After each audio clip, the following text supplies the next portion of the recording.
Top 5 des MVP des finales les plus improbables de l'histoire de la NBA. On va pas parler de performances de dingue, on va parler de mecs qui ont marqué l'histoire du trophée par leur singularité. On commence avec Jerry West 1969. C'est le premier joueur à recevoir le trophée de MVP des finales et c'est le seul à le recevoir dans une équipe qui perd. Alors il a pas démérité, 38 points de moyenne, top 5 de l'histoire de la NBA en finale. Le truc c'est que la NBA ne l'a jamais donné à quelqu'un d'autre qui s'est incliné en finale NBA, ce que je trouve assez bizarre parce que c'est pas parce qu'on perd la finale NBA qu'on n'est pas le meilleur joueur sur le terrain.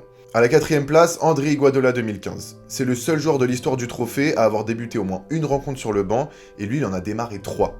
Pour l'histoire, en fait, c'est que les Cavaliers menaient 2-1 en finale NBA pendant que André Iguodala démarrait sur le banc, il a été titularisé par Steve Kerr et ils ont gagné les 3 rencontres suivantes. Le souci, c'est qu'il est quand même 20 points de moyenne derrière LeBron James, qui, bon, lui a perdu la série, il est 10 points de moyenne derrière Stephen Curry, il a des bons pourcentages, il limite bien LeBron James défensivement, mais c'est quand même un peu bizarre de lui donner. En attendant, voilà, il est vainqueur du trophée de MVP en ayant démarré 3 rencontres sur le banc. En 3ème position, Willis Reed 1970. Le leader de New York, Ed Lennox, a remporté la série contre les Los Angeles Lakers, jusque-là rien d'anormal, sauf qu'en fait il a dominé le début de la série avant de se blesser au match 5 et de compromettre sa participation au reste de la série. Mais il va faire un retour tonitruant au match 7 décisif au Madison Square Garden, ça va faire péter le public, galvaniser complètement New York qui va rouler sur Los Angeles au match 7, malgré la performance très discrète de Willis Reed qui va inscrire que 2 paniers et jouer une vingtaine de minutes. Et il est bien aidé par Walt Frazier qui a inscrit 36 points et 19 passes décisives, qui aurait pu lui aussi mériter le trophée de MVP des finales, mais les votants ont décidé de récompenser son début de série réussi et son leadership exceptionnel au match 7. À la 2ème place, Magic Johnson 1980, toujours à ce jour le seul rookie de l'histoire de la NBA à remporter le trophée de MVP des finales. Cas similaire à la situation précédente,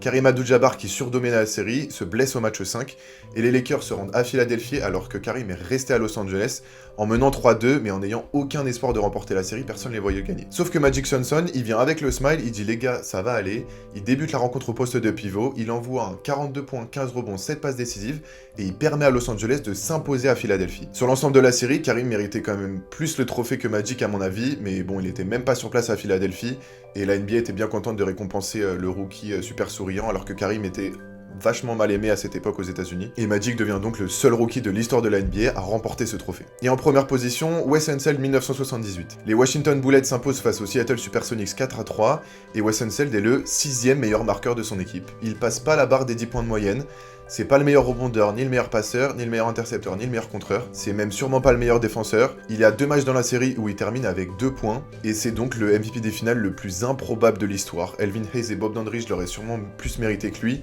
Mais ils ont préféré le donner à Wes Unseld parce que leader émotionnel de l'équipe, il est là depuis longtemps.